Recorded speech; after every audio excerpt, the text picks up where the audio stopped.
So, good afternoon, network. Hello, is our mic working well? Are you able to hear us?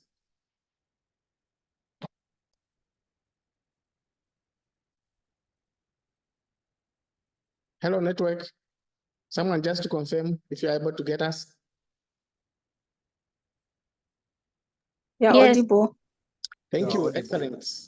Thank you so much. So I wish to welcome all of you to today's Thursday Echo session. We're looking at advanced HIV disease. And indeed, we have an exciting topic that will be presented by our very own Dr. Sombo Fwoloshi. So we're looking at the management of cryptococcal meningitis. You agree with me that this is one of the OIs that, if not well managed, claims a number of lives for our people. So just a reminder to all of us network that let's try to keep our gadgets on mute unless you've been given permission to, or been given the floor. And also, if your bandwidth is not strong, it's better you switch off the video. And also encourage the network to make use of the chat. So in case you have questions, you can still post them in the chat. We should be able to read them through during Q&A session. So Dr. Fwoloshi will be also, she's got a company, there's Divine and also Maria, that will also be part of this wonderful presentation. So I know in the interest of time, we are going to now hand over to Dr. Fwoloshi. Dr. Fwoloshi, you can take us through. Thank you so much. We are so excited to have you here. Thank you so much, Dr. Piri. Once again, I want to thank Divine, who's a pharmacist here at UTH. We work together. And Maria is one of the study nurses on an advanced HIV disease pilot that we did here at UTH. It's an implementation science project. Just recognize that Dr. Piri is a pediatrician, and cryptomeningitis is mostly a disease of the person who's older people. The only case I've ever seen in pediatrics was an adolescent. She was about 14 years old because we were consulted. So we focus mostly on adults because it mostly impacts the adult population. It's quite uncommon in pediatrics. So I wanted to put that out there. Our objectives are simple. We are going to talk about fluconazole presumptive therapy. We'll talk about how to treat people who have progressed to develop cryptomeningitis and the monitoring, which is quite key. We also have a case vignette that is been submitted by Dr. Naik. I don't know if he has joined. So just to give a background, I'm sure you previously remembered I gave a talk on histoplasmosis. Histoplasmosis is an invasive fungal infection. Currently, we have no data in Zambia, but one of the diseases that has been well studied in Zambia is Cryptococcus. So it is an invasive fungal infection, which makes it quite complicated to treat and has been associated with quite a high mortality. In fact, it is the second biggest killer among people with HIV. So it contributes up to almost 20% to the mortality you see among HIV patients. It's caused by cryptoneoformans, var-neoformans in most cases, but our lab is also able to check for cryptoneoformans var-gatii. So these are the two forms, but in Zambia, it's mostly neoformans. Interestingly, the transmission is actually airborne, so it actually starts off in the lung, but typically will not cause disease there. Of course, once it's disseminated, it can go there. So it enters through your lungs, then finds its way to your brain. Particularly in people with defective cell-mediated immunity. Apologies, I should have put the CMI in full, because it looks like cryptococcal meningitis infection. So people with defective cell-mediated immunity tend to have disseminated crypto. So in fact, in Zambia, most people with crypto have HIV or AIDS. However, we have seen crypto here at UTH. One of them had a sphinx, a syngomyelia of some sort, and the other was actually a 74-year-old, and his only risk factor was diabetes. So typically when we send a sample to the lab, because our lab has capacity, we do order for a CRAG at least, even if somebody does not have HIV. It's one of the tests you want to put there because it's not exclusive to people with HIV. Typically, it will occur under for people with a CD4 of less than 100 in our country. Everybody with a CD4 less than 200 should be screened for crypto. We can go to the next slide. So I just wanted to circle back to our guidelines because a lot of work went into these guidelines, and I really need to acknowledge Dr. Sivile's work on these guidelines, and he knows them like the back of his hand. So the aim of these guidelines was actually to reduce HIV-associated mortality in Zambia by providing a prescriptive guidance for delivering a package of care for all individuals with HIV, particularly advanced HIV disease in Zambia.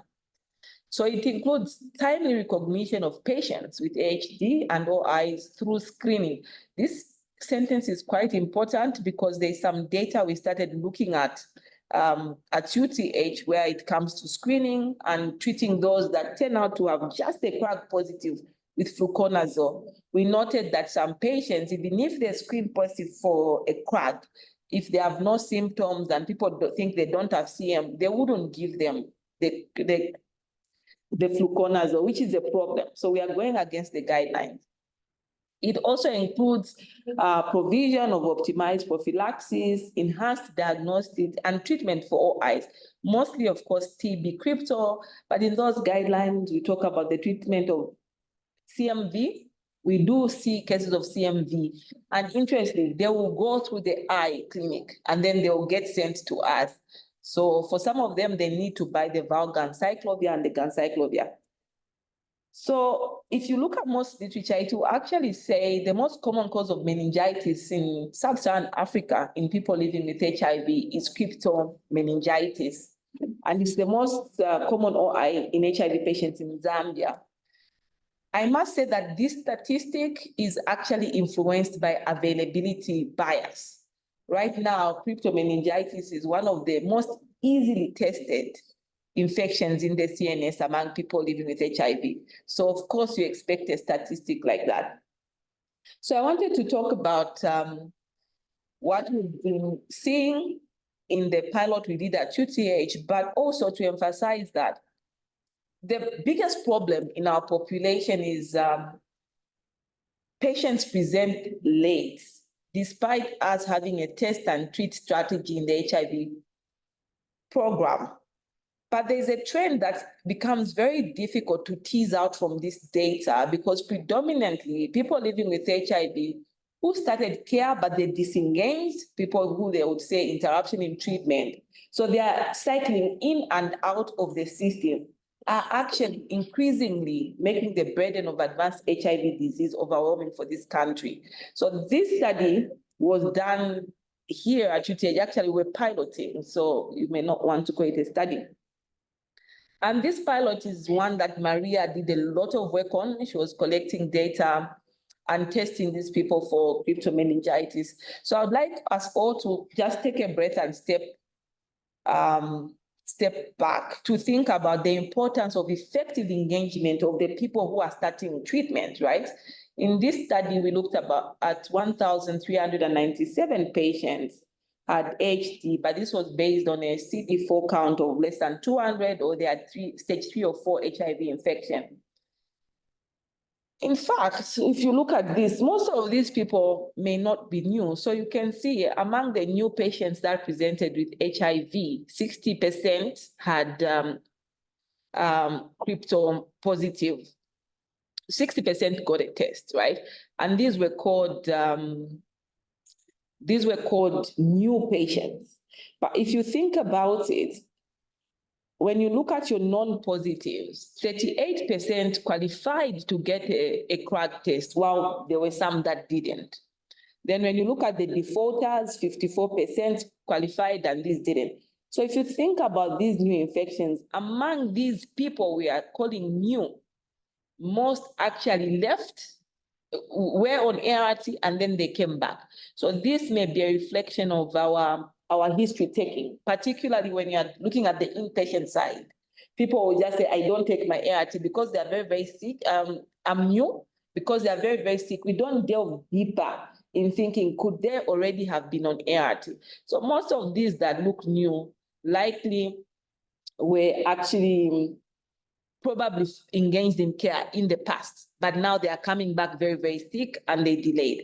If you look at the non-positives, right, you can see that these people, 860 had advanced HIV disease. So I know I'm HIV positive, then I come into care, right? And these, usually they will tell you they will be on heart because the defaulters represented them in a different graph. So indeed, if you are really on ART and a non-positive, you should not come to the hospital with advanced HIV disease. So it tells you something about our non-positives. 860 came into our services. Of the 1,300 were interested in, and they needed to get a crack. So it tells you the level of disengagement you have right there. Because people who are non-positive should be on ART and they should be taking it. So that value you are seeing is a mixture of, I know I'm positive, I'm taking. Or I know I'm positive, but I'm not taking. So you can see the overwhelming numbers. That's why you may see that we are testing a lot of people. But somewhere along the line, they are disengaging from care and coming back with advanced HIV disease. So I really just wanted to talk about this because most of the time when we see advanced HIV disease, we think it's a late presentation, but mostly we are dealing with people who've disengaged. When I see these patients and I do my own history after the interns I've collected, it turns out that most of them have just left care. So we need to do a bit more with these people because remember, they are coming in more healthy now, so they may not realize the consequences of AIDS. So we need to really remind people of the impact. So I'll talk about the clinical presentation. So typically, these patients who present with a headache, a fever, yes, no, not always. They may be lethargic, they may have memory loss. The patient that I had who was HIV negative presented with a rapidly progressive dementia. I think we talked about this in the context of long COVID. Patients with long COVID have been known to present with a rapidly progressive dementia, but even patients with crypto can do this. In the study that was done at UTH, I'll probably take a step back and ask Maria how common headache was, because I've looked at the data. They can hear you. They can hear you. You don't have to look at them. Sure. So there were over 80% would have a headache. And just to mention that, with crypto, it can really be tricky. Some patients may appear very, very normal, and they will have just a headache. We've had patients admitted with a severe headache, and everyone thinks, oh, it's because they have hypertension. You do a lumbar puncture, you find that they've got crypto. So I'll be very careful with crypto because sometimes these patients appear very, very well. One of the youngest patients I had was actually from ENT. He had gone with some sinus issue, but the mother noticed that he had this headache, and he was only 16 years old, and he was at secondary school. A perfectly looking adolescent. I think they call them adolescent. He was very healthy looking. We did the lumbar puncture. Actually, he was about to be discharged, and it turned out he was a new HIV diagnosis and with crypto. So I'll be very careful with crypto because some of these patients look very, very healthy, a bit different from TB. So they may tend to have cranial nerve palsy, typically cranial nerve 6, so a bit of adduction issues with the eye. They may have increased plantar reflexes. And one that I find very precious among their symptoms is the molluscum contagiosum type rash. But This one tends to be mammillated, meaning it has like a sort of nipple, as opposed to umbilicated, which is what you see in people that have molluscum contagiosum. This is very useful, particularly where you don't have testing. They will have this rash. You really just have to look very, very closely. But in terms of skin manifestations of crypto, it can also present as an abscess. And of course, they may have signs of meningism. We see a lot of them come in coma, and some of them may even come with seizures. So who should we screen for advanced HIV disease? So just to understand what screening is, they don't have to complain of the disease, right? They should not be ill. It's the means of secondary prevention. So you're just checking them. So it's beneficial for disease that is detectable in an asymptomatic phase and may be amenable to treatment. So by the time someone has a headache and meningism, they are beyond screening.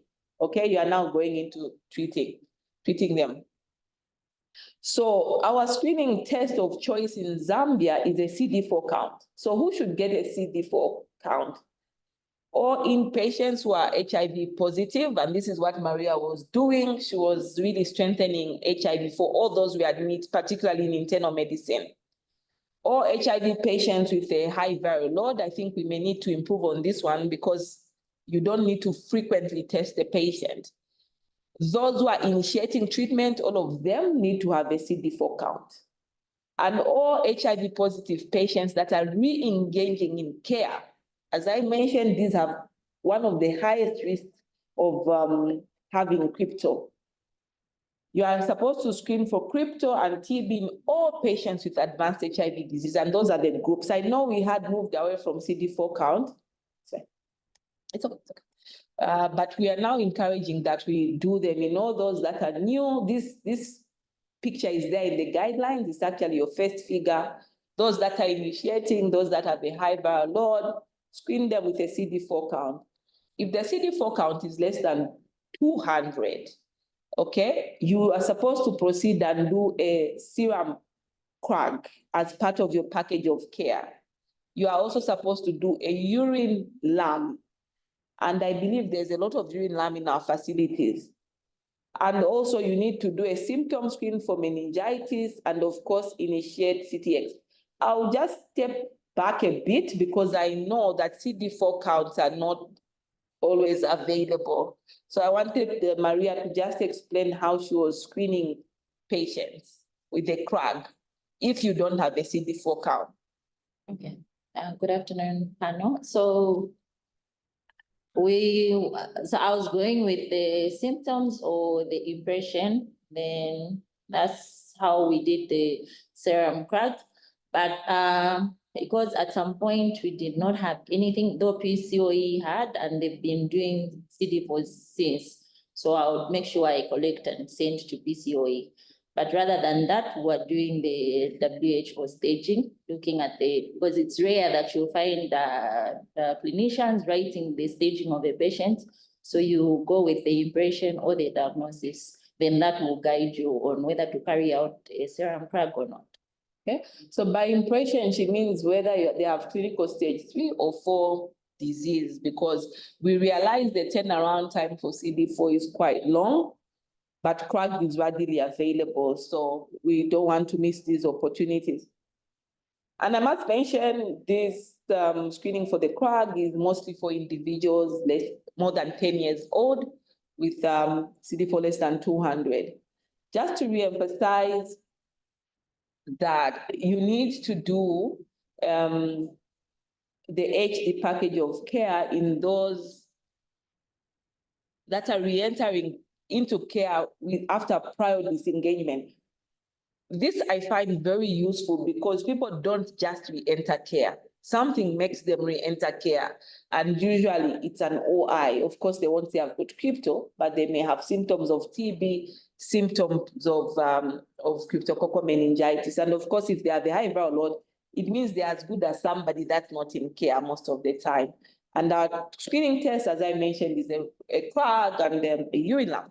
So by the time you are getting to lumbar puncture, that's if your CRAG was positive, or you are making a diagnosis of CM, you have actually gone beyond screening. We are now going to go to our first poll question. I'll allow Dr. Zambo to read that. Good afternoon, everybody. And so we have a poll question that I would like to share with you.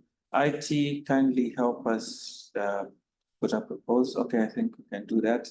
So the first question is, which of these, sorry. So we seem to have a mix-up. Okay, so. This is the second poll question.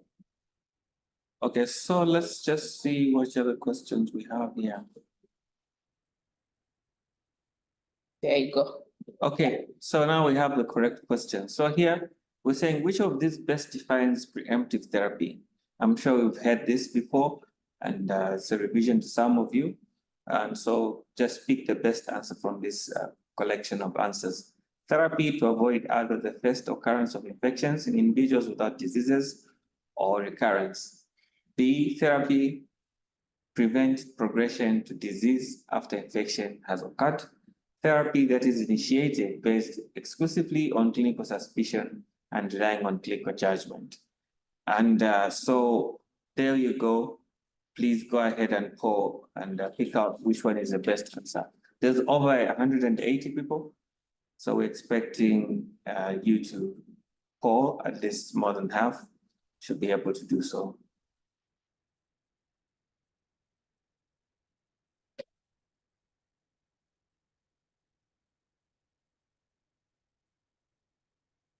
Great, we're moving towards the 50% mark.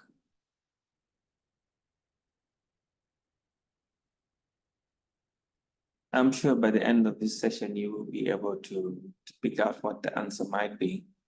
So far, there seems to be a balance at the Sombo. Looks like it could be more than one answer. Yeah. Okay, so I'll end the poll in the next 5 seconds. If you haven't decided, please make a choice right now. So good. What a turnout. Yes. Okay, so about 55% have voted. So let me just show you how we've picked on the choices. Most people think B is the correct answer. Others think that therapy to avoid either the first occurrence of infections in individuals without disease is the answer. But we did have some people pick out C as an answer. Let's see what Dr. Sombo has for us in the rest of this session.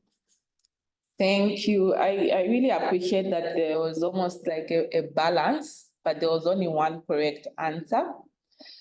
So prophylaxis is to avoid either the first occurrence of infections, that is primary prophylaxis, or their recurrence. That would be considered as a secondary prophylaxis. So There this goes is what A we as say. an answer.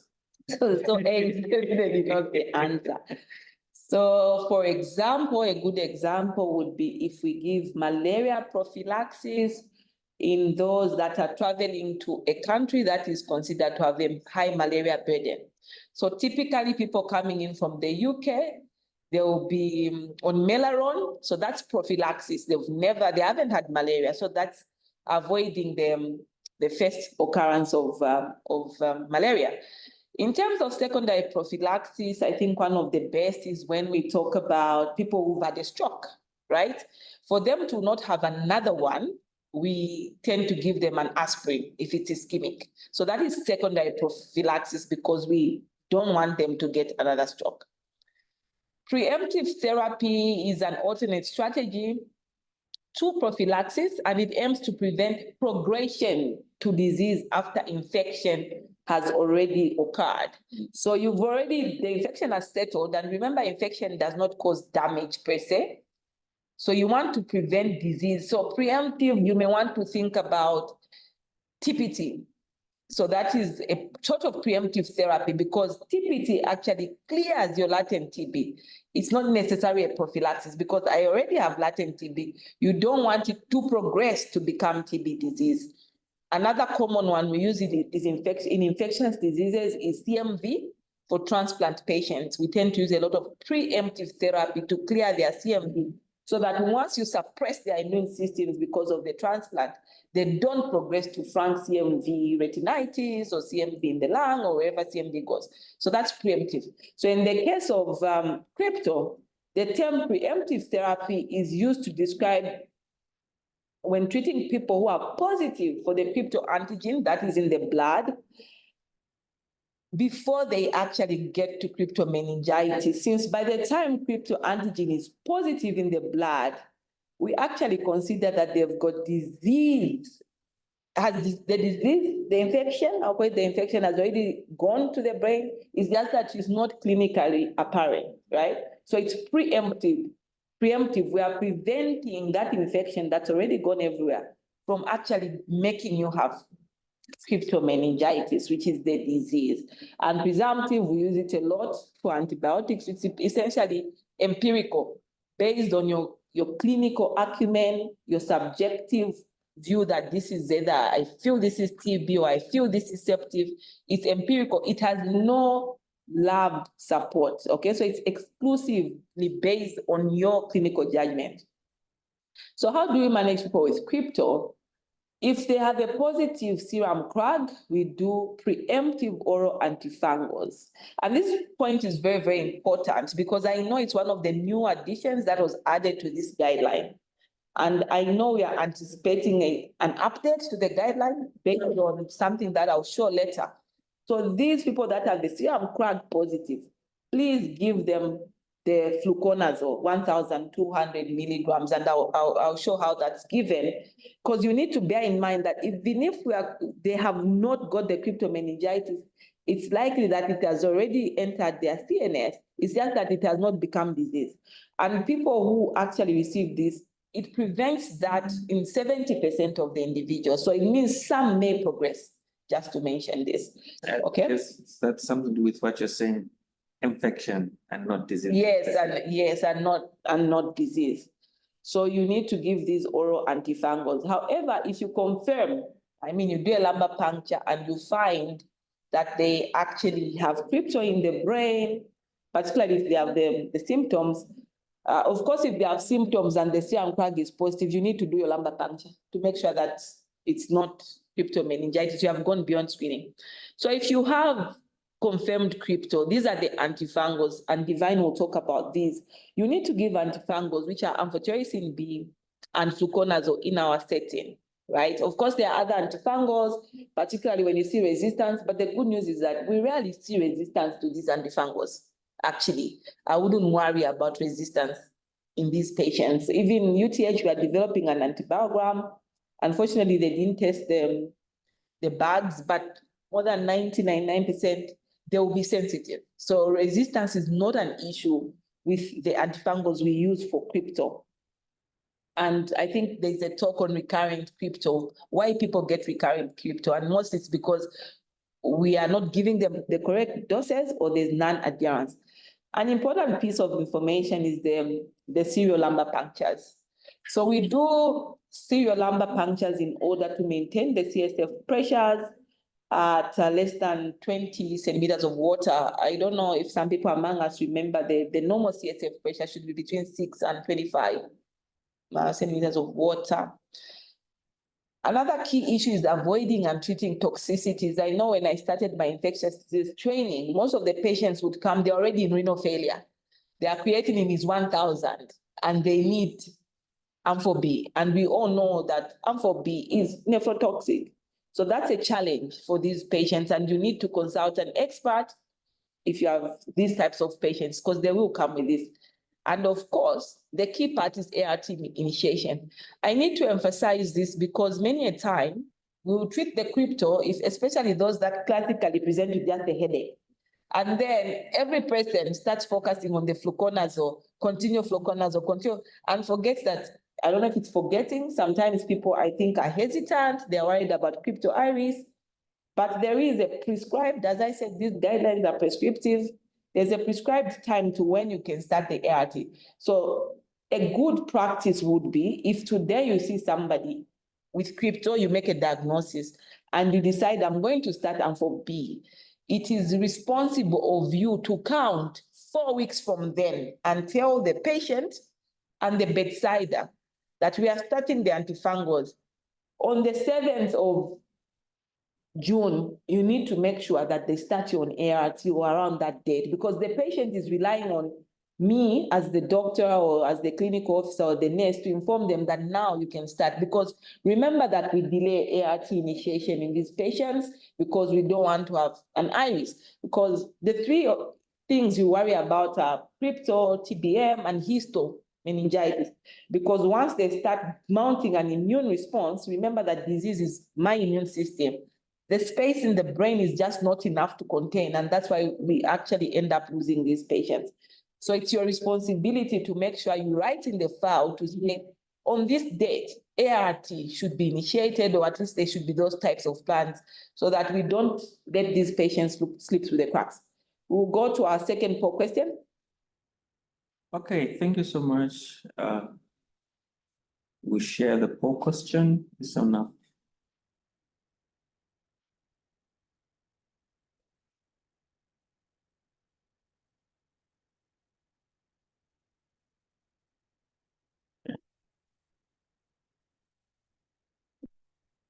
Okay, so there you have it. According to validation studies on the CRAG, is this statement true or false?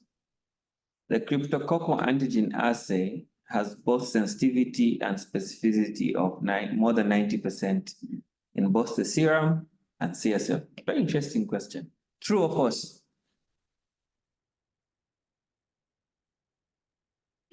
Please go ahead and take a shot at this poll question.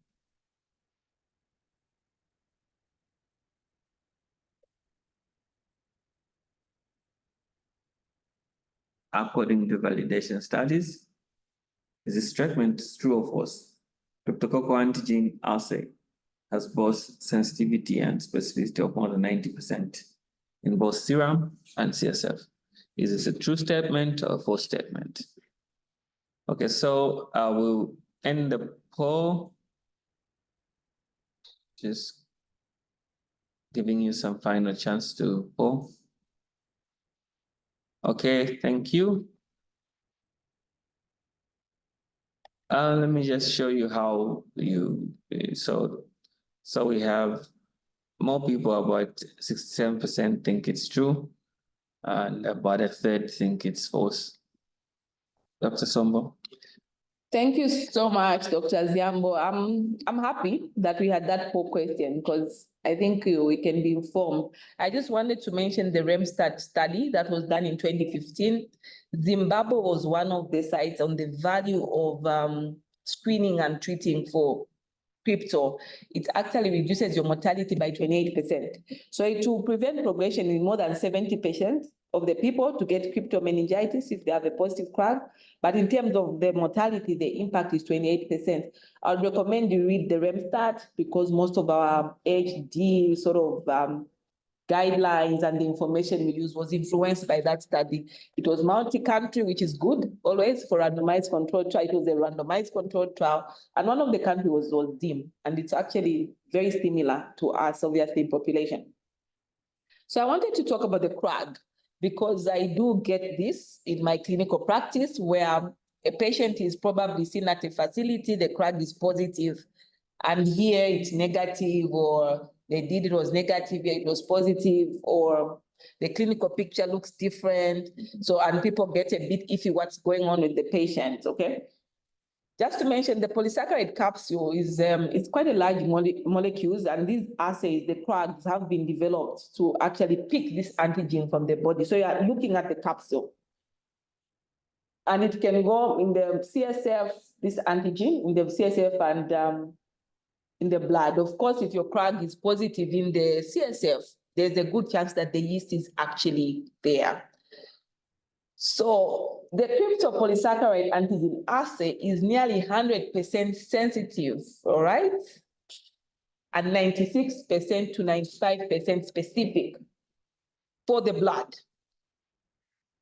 And in terms of the CSF, it's got 96% sensitivity to almost 100% sensitivity. This is in the CSF. And 93 to 99.8% specific in the CSF. I don't want us to get caught off in the numbers, caught up in the numbers. This is a lot of 90s, but this is laboratory gold. If you have a test that tests this well, it's a very good test. But I don't know if we have maybe some public health or lab people, epidemiologists among us who would want to talk about what it means for a test to be so highly sensitive and for the test to be so highly specific. Do we have any takers, any people who want to just give a brief on this one? Sensitivity and specificity.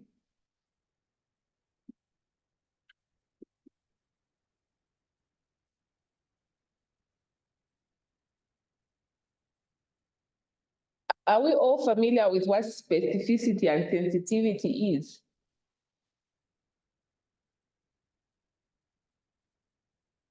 We don't have any public health people.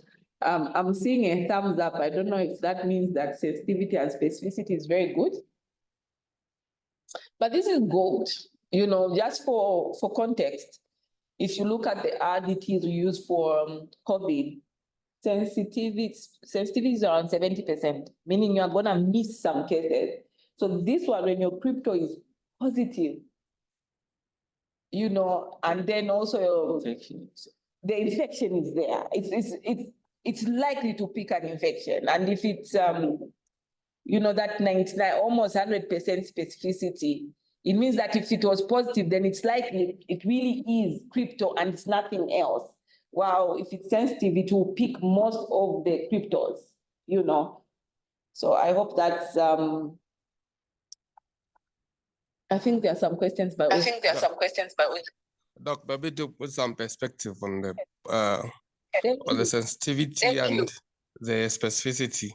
I don't know if I can go on. Let's go ahead. Sure. So, in the context of specificity and sensitivity is the ability of a test to actually capture true positives. So, if a test is sensitive, it means that for every positive, for every true positive, the test actually tested that individual positive. So that's sensitivity. On the other hand, specificity is the ability of a test to detect true negatives as negatives. So if someone is negative and it tests that person as negative, that test is specific. So they'll calibrate that or come to such statistics or percentages determined by the group they are doing the test on. So if say they have 5 who are true negatives, and out of those true negative 5s, maybe 1 will be a positive, which is actually negative. So that test to have a certain specificity, which is not 100%. But if you have a bunch of people, or 5 people who are positive, and a test manages to test all the 5 as positive, which is a true picture, then that test is 100% positive. I don't know if that makes sense.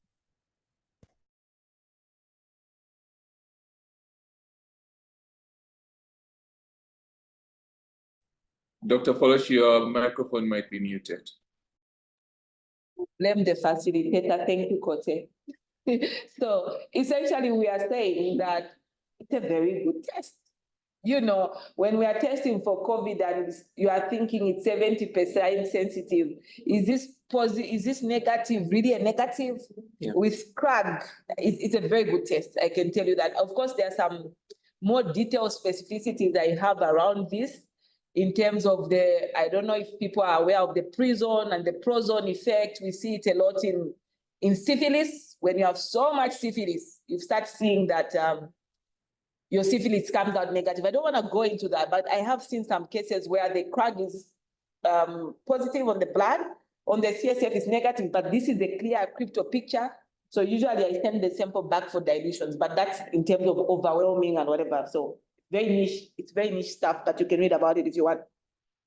So I'll go through the procedure for the preemptive because it's very important. I don't know if Maria would like to speak to what she observed on those that were only CRAG positive, no symptoms, no nothing. What was happening to those patients? So some of them were given the management. So if the crack came out positive, CSF negative, they didn't have symptoms. Some of them were given, especially in the ART clinic, the outpatient, were given the fluconazole high dose because emphasis was done and trainings were done. So clinicians in the ART did a good job on that one. While in the inpatient, there were few that received the fluconazole 1,200. Some of them were just maybe maintained on the normal fluconazole 200 or not even given fluconazole at all. So if we have mentors among us, please, that's a mentorship point. When you have a positive crack, make sure that they get the induction, which is a very high dose of fluconazole 1,200 for 2 weeks. Then they can do the consolidation for 2 months, which is 800 milligrams. And then they can do the 200 continuation for 1 year, all right? For 1 year. And then you discontinue when you have good CD4 counts more than 200 that are 6 months apart. It's quite a mouthful. I wouldn't really like people to try and memorize them, but I think what's important is you need to know. These patients, they are not very common. So in my personal practice, what I do is when I do have them, I'm treating preemptively, I'll put a timeline in the patient's file, a sort of chart, because that's what we call responsible medicine. So that when Dr. Koldia sees the patient for whatever review, he doesn't have to start counting. Oh, should we be consolidating? Should we be continuing? And I explain to the patient that, okay, once you reach a CD4 of 200, we'll need another CD4 to make sure that, you know, this is a robust sort of set point for you, and then we'll discontinue. And then you are supposed to actually initiate your ART after 2 weeks of your initial antifungal. So please note that this duration is slightly less than if you have a full-on clinical cryptomeningitis, which is 4 weeks. So please bear this in mind. But more importantly is for the documentation. When am I moving from induction to consolidation? Because you, the person they meet at first, is the most important contact, because you don't want them to say, oh, they told me something else. This doctor told me something else. And if you are adjusting these doses for any reason, for example, toxicity, we tend to lower the dose because it's hepatotoxic, but not very hepatotoxic. You can document in the file. So the key take-home message is we need to document, right? This is in a book, this is theory. When you see a patient, you say, okay, I'm starting you today in February. In March, I expect you to be on this dose. In June, I expect you to be on this dose. And this is what you should expect from your care. And I think this is very important, especially when you start talking about patient-centered care. They need to understand what you're doing. And you need to tell them, I'm not starting your ART today, but in the next 2 weeks on the 10th of March, please make sure you remind whoever will be seeing you that they need to start the treatment, or if you've documented it very well, you can just show them where they can be going to show the next doctor. So I hope that's helpful. So if you have a positive CSF CRAG or an India ink, that's the next one. This is the actual treatment. And note that I say CSF CRAG or India ink, typically the lab will end at just a CRAG, because we were looking at some data because we wanted to look at the sensitivity of the crypto and things like that. Is there resistance? So the lab actually doesn't usually proceed to start growing your yeasts and whatever if they don't see them. So sometimes they may see them, sometimes they will not.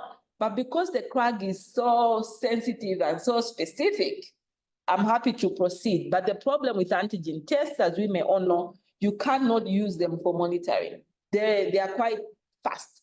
So they remain positive over a long period. So you just start off from there. Some countries actually measure the fungal burden, right? So they culture it, they do the colony forming units, the colony counts, then they see how they are reducing over time. There's actually a standard drop we expect, but we don't do that. It's a bit too complicated, and we are taking a public health approach. So the treatment is, in your induction would be ampho-B at 0.721 milligram per kg plus flucytosine. This is the general recommendation. There are some adjustments that have been made in our guidelines, and I would recommend you look at it. They're very well written. There are some very good job aids, right? So this is the one that's well studied and recommended. It took us long as a country to get flucytosine. which you give at 25 milligrams per kg. But now we have flucytosine in country. If you don't have flucytosine or the patient can't tolerate it, you can alternatively use fluconazole. Please always look up the dose. You know, fungi, as I said, this is an invasive fungal infection. They can become very, very difficult to treat if you divert from that. So AMPHOB is 0.7 and 1. I do have a picture, and I don't know if you want to speak to this now on the alternatives. Okay. Divine? Okay, good afternoon, network. I can come in later, I think, on next part. Oh, never mind. Yeah, good. So then after they do the AMPHOB and the flucytosine, not that I haven't put the dates, right? Because it's 7 to 14 days, depending on which one you decide to follow. I'm going to just show what we've prepared as a country. Then you are going to drop the AMPHOB and keep the non-fluconazole at 800 milligrams. After 2 months, you're going to drop and put them on 200 in the continuation phase. Again, a minimum of 1 year, CD4 more than 200. Again, I recommend highly that you document very clearly your doses and your dates, give the patient a very nice calendar so that when they reach 4 to 6 weeks of that initial AMPHOB or flucytosine, whatever, they are able to know that, okay, now I need to start my ART. I should be talking to my healthcare provider. So you are sort of tracking them because we don't use electronic systems in the inpatient setting. We'll go to the third poll question. Okay, the third poll question. So we can read it. Which of the following options would be appropriate in immediate treatment for cryptococcal meningitis in a newly diagnosed HIV for induction? Amphotericin B plus flucytosine for 7 days, then consolidation and maintenance with fluconazole. Fluconazole plus flucytosine for 7 days, then consolidation and maintenance with fluconazole. AMPHOB plus fluconazole for 7 days, then consolidation and maintenance with fluconazole. AMPHOB plus fluconazole plus TLD for 7 days, then consolidation and maintenance with fluconazole. Single high-dose liposomal AMPHOB plus flucytosine, then consolidation and maintenance fluconazole. Wow, that's a mouthful. And I do hope you'll be able to read through and try and poll. So let's just put that poll up for you.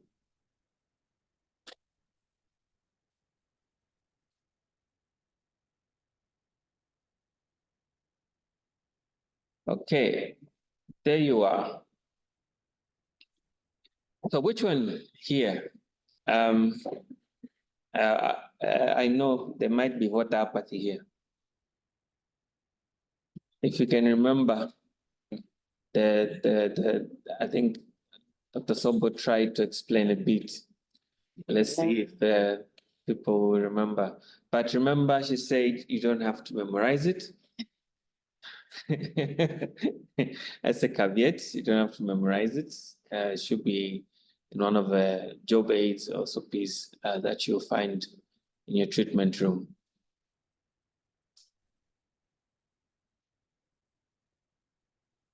I totally want to agree with what you have said, Dr. Ziambo. So the whole point of this is to show people that it's always a very good idea to check, and Divine will go a bit into what we've experienced with treating with these two drugs. So always pay attention, whether you have a liposomal AMPHOB, whether you are using deoxycholic, the dosing is different. One is more toxic than the other. You don't really want to make an error on these drugs because it's quite inconvenient for the patient, and they can even be renal damage. And remember, you can lose a lot of potassium on some of these. So it's highly, highly recommended, as Dr. Ziambo has said, that you always check. But now, not only checking the dose, but you also need to check what the person who's administering the drug will be giving, and make sure you explain to them, because we've seen quite a number of errors on the clinical side now that we have liposomal. It's quite a mouthful, but I did do my clinical Yes. med in July 2022, and I got a question like this. And I couldn't believe, I got very confused. So I said, let me share the punishment with others. Okay, so and I will have to end the poll. We gave you enough time. So let's see how we performed with this one. Most people have selected A, and we have a few who thought you could give it together with TLD. There you go, Dr. Sombo, 4 out of 116. The point of learning as well that you need to emphasize on. Okay, thank you so much. I'll end that, and we can go on to the next slide. Okay, so I just wanted to run through what we have in our guidelines. I'm not reinventing the wheel. This is what's in our guidelines. So you can see there that our preferred and recommended regimen for now is your 0.7 to 1 mg of ampho-B deoxycholate given for 7 days when you are giving it with flucytosine, all right? So pay attention to the dose and the number of days. I'm just gonna focus on the initial, never mind about the maintenance, you can check that out. So fluconazole, flucytosine, this is flucytosine, plus deoxycholate ampho-B, because at the time of making these guidelines, it's the only ampho-B we had available. If you are going to use liposomal, the dose is not 0.7 to 1 milligram per kg. I'm going to hand over this slide at some point to Divine to explain this. The option 2, note that it says 2 weeks. So if you're going to use ampho-B deoxycholate with fluconazole, you are going to do it for 14 days. So there is the catch, right? If you are using it with flucytosine, it's 7 days. A lot of studies have been done on this. But if you are combining your ampho-B with fluconazole, you lengthen that induction phase to 14 days. Another alternative, this one is quite important. If you have renal failure, you're gonna use fluconazole and flucytosine and take that to 14 days, not 7 days. Fungi are very time sensitive. And this is a regimen we consider in people with renal dysfunction. And the key I want to mention about number 3 is to monitor, because if in that period you feel that your renal has resolved, or if your renal was not so bad, remember we use a creatinine clearance, you need to calculate that. You may want to add ampho-B to this regimen. So it's very important to work hand in hand with somebody who's maybe an ID physician or has a lot of experience in managing these patients. So consolidation, I think we all know that is 8 weeks fluconazole for 400, and then you need to maintain them on 200. Please note that fluconazole has also quite a risk of hepatotoxicity. So if they're on ATT, you may need to adjust that. Do you want to speak to that, or when I bring the pictures? I can speak to you. Yeah. Good afternoon, Network. Yes, so like what she has explained on the dose for deoxycholate is 0.7 to 1 milligram per kg body weight. So that's the range dose. And for flucytosine, it's 25 milligrams per kg body weight, QID. But take note also that also requires also dose adjustment in renal failure. And some studies what highlight that when getting serum creatinine for patient is 308, you have to reduce the dose by 50%. So giving it twice daily. But a proper guide is when you follow for, if getting clearance is above 40 mL per minute, you can maintain the same dose, 25 milligrams per kg body weight, QID. If it's in the range of 20 to 40, you have to give half dose, which is you're getting maintain the same dose, but give it twice daily. And when it's below 20 mL per minute, creatinine clearance, you have to give it once daily. So that's the dosing regimen for people with renal dysfunction, because the toxicity is also based on concentration dependent. So you have to be more careful on that as well. Thank you. Thank you so much, Divine. I just wanted to mention that ampho-B tends to cause a distal tubular renal tubular acidosis. So it kind of goes and pokes holes, because the way ampho-B works, it goes and starts poking holes into that big shell that it has, a cell wall. So sometimes it can imitate that and start doing the same into the distal tubules, and then you start having electrolyte losses, which may not seem significant, but they have a lot of consequences. For example, you may end up with a lot of potassium loss, and that's why we recommend that you give some potassium. It's all in the guidelines, but also it can lead to failure. That's why hydration is very key for these patients, and also magnesium replacement. I just wanted to draw attention to this guideline because I know I had put liposomal ampho-B there, and I'd mentioned that you can give it as a single dose at 10 milligrams per kg, but it is not alone. You need to combine it with fluconazole and flucytosine. When these slides are shared, you can have a look at the method. This was actually a clinical trial, randomized, controlled, and it was done. South Africa was one of the countries they did this study in. Malawi was also a country, Uganda, Zimbabwe, Botswana, and the World Health Organization on the 20th of April of 2022, that's about 2 years ago, they made the recommendation that you can use a single high dose of liposomal ampho-B as part of the preferred induction regimen for the treatment of cryptococcal meningitis in people living with HIV. So you can just give people day one, you give them, boom, a lot of ampho-B. But please note, this is for liposomal. It is not the deoxycholate. If you give deoxycholate at 10 milligrams per kg, bearing in mind that are coming from a dose of 0.7 per kg, you are giving 10 times the recommended dose per day, you can actually cause mortality. So please note, another important thing is that it's not given alone, it's given with flucytosine and fluconazole. This is not yet in our guidelines, but I know we are using it on our wards. Kajila, have you done this before? Do you want to speak about your experience of using the single dose? So single dose liposomal has been, I think, a safer option in most of the patients that we've seen on the wards, because most of them tend to have probably an underlying renal dysfunction, and becomes, I think, the safest amongst the treatment options. Yeah, so then. And less monitoring in terms of electrolytes, and easier to administer, I think, on the clinical part. Yes, just to mention, liposomal ampho-B is also nephrotoxic, but it's way less nephrotoxic than deoxycholate.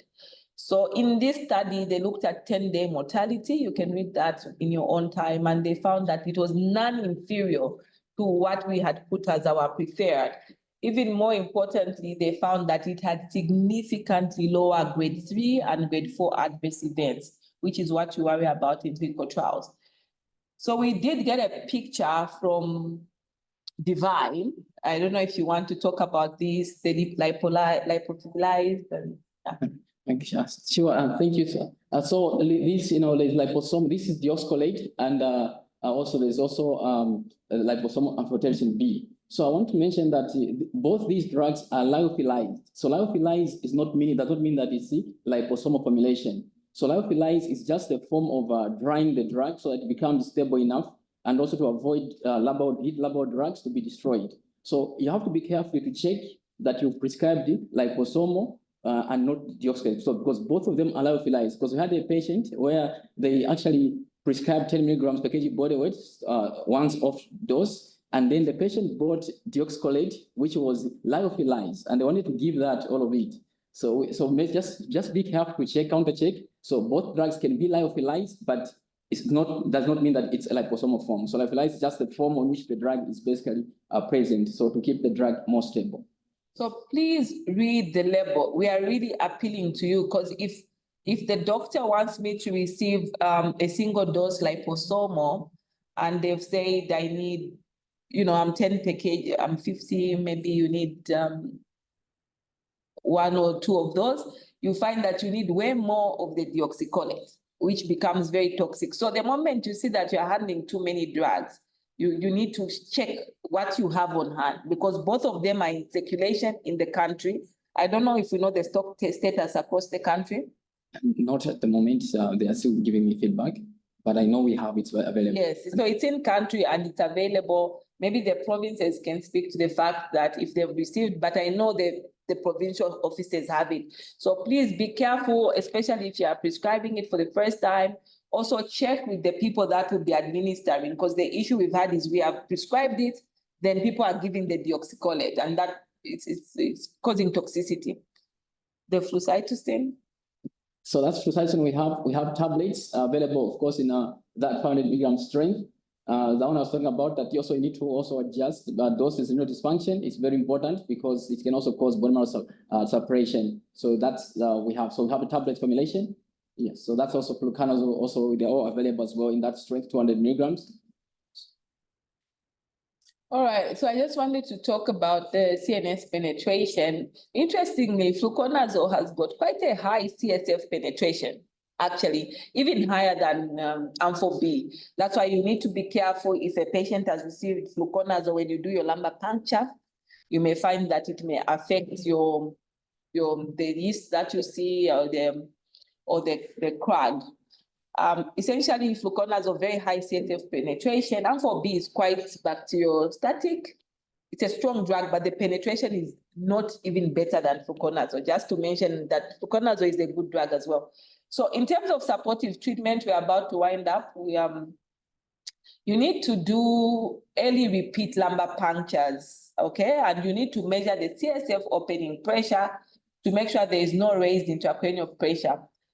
So regardless of the ICP and regardless of the symptoms, you need to make sure that you are doing the therapeutic LP. So usually we have a target of less than 20. Remember, the normal is 6 to 25 centimeters of water.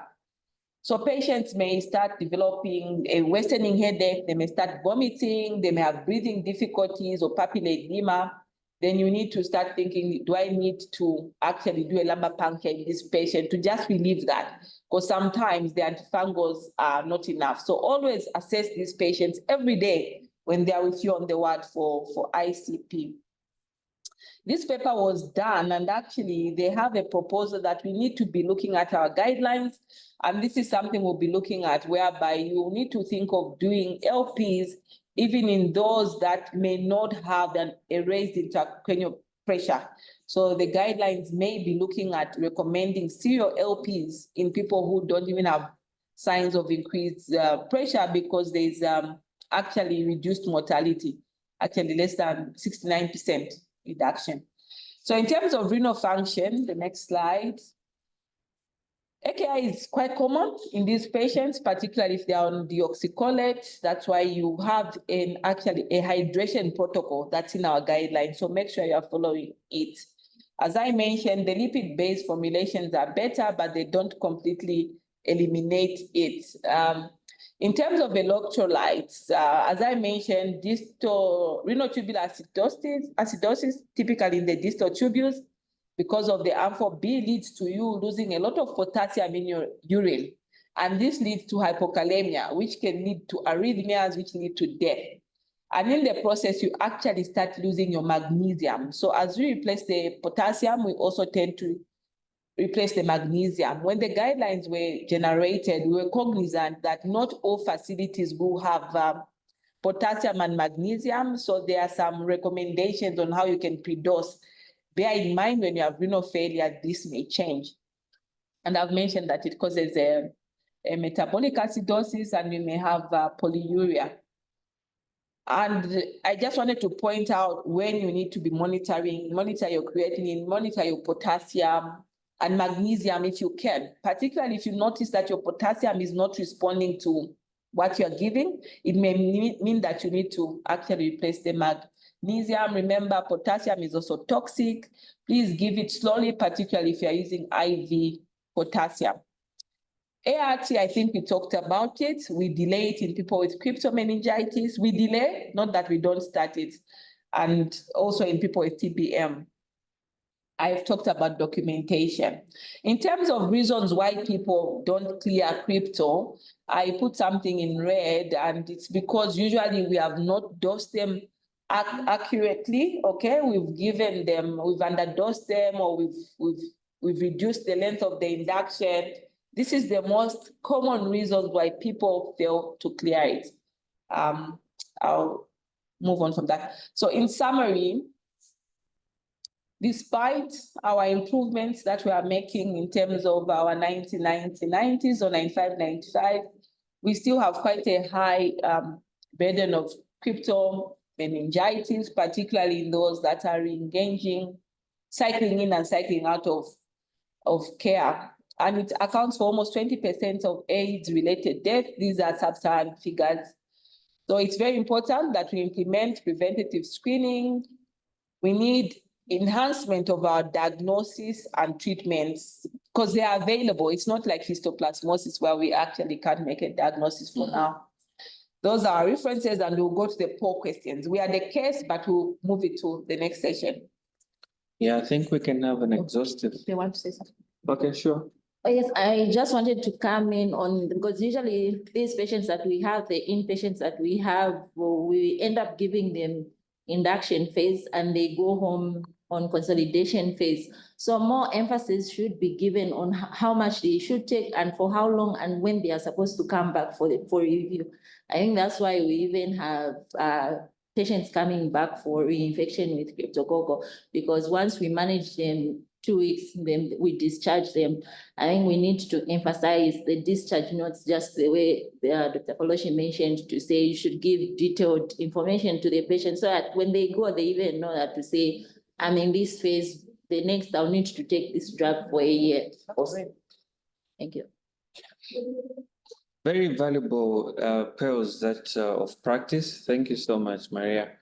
And I think we'll have a full session just talking about the cases of Cryptococcal so that we're able to pick up some management principles in the process. So, dear network, I see you've already started calling, and the answers are very clear.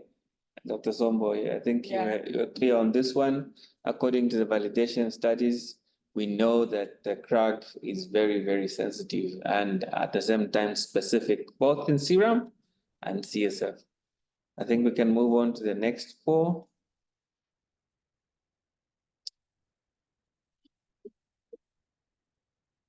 So let's try that one.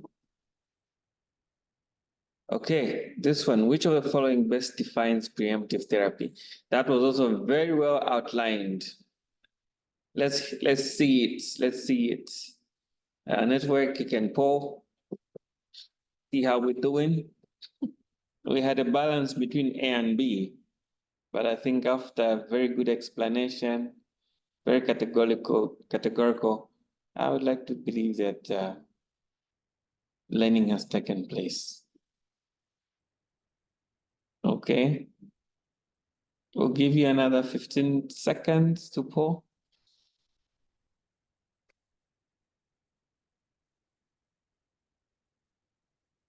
Okay, thank you very much. I'll end the poll. Okay. Dr. Sombo. There's a third poll. You want to talk about this one? Yes, I think on my slides I have the answers. So okay. In case some people can't hear. So we can look at the first one. Or is it the first one? So the first poll question, people can poll the third one if they feel like. I think we discussed this, it's true, and most of us got it right. They are in the 90, high 95, some are even 100%. So it's a very, very good test. So in short, I'm saying have faith in it. And on this slide, I went ahead and I explained each one of them. Just to be clear, the first one is actually prophylactic, it's not it's not preemptive. So preemptive is therapy that you give when obviously you already have infection, but you are going to are trying to prevent disease, okay? And therapy that you give based exclusively on your clinical acumen or suspicion is presumptive. I think people did go on that as well. So, and this one is now very clear and I'm very happy. But I think the important thing, always check what you are going to give the patient, always check your dosing, don't assume. We have 2 ampho B formulation in circulation.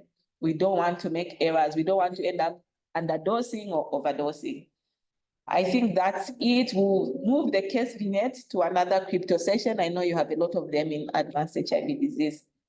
And thank you. Thank you very much, Dr. Sombo. Just quick run through some of the comments. So there's been some discussions what sensitivity and specificity is. And then there were some questions for how long do you administer fluconazole in preemptive? I think they were very clear. It was highlighted there. And then how common is it to have CRAG positive and India Inc. But India Inc. positive, I think. Does it mean negative? Negative CRAG, yes. So that goes back to your sensitivity and specificity, right? So it's very rare that if I see that result, I usually go back to the lab because it may mean that they have I talked about the prison and prozone effect, because for you to see it, the CRAG must be positive, but it may mean that there's overwhelming infection. So you need to ask them to do dilution. As I mentioned, it's quite niche, so it's not common, but if you see that the CRAG is more sensitive than the eye, actually. Yeah. So it's more likely to pick than them seeing it. It means that you need to speak with your lab and they can work with dilution. So usually I walk there and explain what I want them to do. But yeah, you may see that. So there's a comment from Howard regarding continuation phase. Is there any study which has shown improvement in CD4 count for most of the patients with 6 months, within 6 months, looking at areas where CD4 becomes an issue and you are looking at stopping fluconazole? So, okay, the question is very long, but I think it's a good question. Yeah, it's a good question. Yeah. Yeah. Oh, no, please. No, go ahead. Yeah, I think it's a very, very good question. And I think I was talking to another group about things like immune senescence. So patient CD4 recovery is actually very different. It depends on the CD4 count you start with. So if you have a CD4 of 6, it's actually very unlikely that the patient will reach 200 in 6 months. So they may have to have it a bit longer, just because if you lose so much of your CD4 counts, it's very difficult for them to recover. Worse still if you are elderly, because now your immune system is going to sleep. So you may not even reach these targets. And in that case, when you start seeing some what we call virologic CD4 discordance. Your CD4 is down, but your viral load is down. Your CD4 is not going up, right? But what you expect is your CD4 should be going up. And in those, I recommend that you consult an expert, because it's really on a case by case. You need to think about the pill burden, the ability to adhere, what CD4 count they started with. So some people do recover, but it depends on your baseline and your individual immune characteristics, and also age plays into that. I think it's a great question because you will see it in clinical practice. So do you need to administer the same dose of fluconazole to all patients? No, you don't. There was actually a dosage I noticed there, that there was actually a pediatric dose for flucytosine, which said about 12 milligrams per kg. Body weight, I can't remember. But like I was saying, as particularly children, always refer to the dosage chart for children, because you can't always remember what the dose is. So there is actually a specific dosage for children. Then is it okay to completely depend on the serum, since most clients are not comfortable with removing CSF? Stigma and all those myths and myths. I think this is a very, very good question, because in our setting, there are issues around lumbar punctures. I would like to speak to this, but maybe Kajila, do you want to speak to this one? In terms of, essentially, we do not recommend that you actually depend on your serum, because if you notice, I emphasize that your treatment is beyond antifungals. You do need therapeutic LPs, to the point that studies have been done that show that even if your CSF pressure is not high, they are helpful. So once you start having a patient who is not comfortable with you getting CSF, it means you've run into problems. We don't encourage it, because once you start running into toxicities, you may not feel obliged to continue the treatment because you feel the patient is doing better. So in general, we don't recommend. We do it sometimes, but we actually have a strong recommendation against that. we want to treat CM based on CSF. We have a timekeeper here telling us that we've overrun our time. But I do hope that we've been able to pick out some important nuggets from this session, and we've learned something valuable in this session. So Dr. Sombo, thank you very much for joining us. Dr. Kajila, forgotten the name. Divine, thank you so much. And Maria, thank you very much for being on standby to just now run us through some of the expert comments. Guidelines. Should read the guidelines. So Dr. Sombo says we've got some last words. Oh, yes, just to say your guidelines are very well written. Actually, they have all this information. They talk about liposomal as an alternative and the dosing in there. It should all be in there. So just read them. So thank you very much, everyone. We'll see you next week for another session. Okay. Yeah. Bye for now. So E is not correct because it's alone. Yeah, it's alone, I think. Yeah, because it's flucytosine plus fluconazole, not flucytosine alone. Yeah. For the ambisome.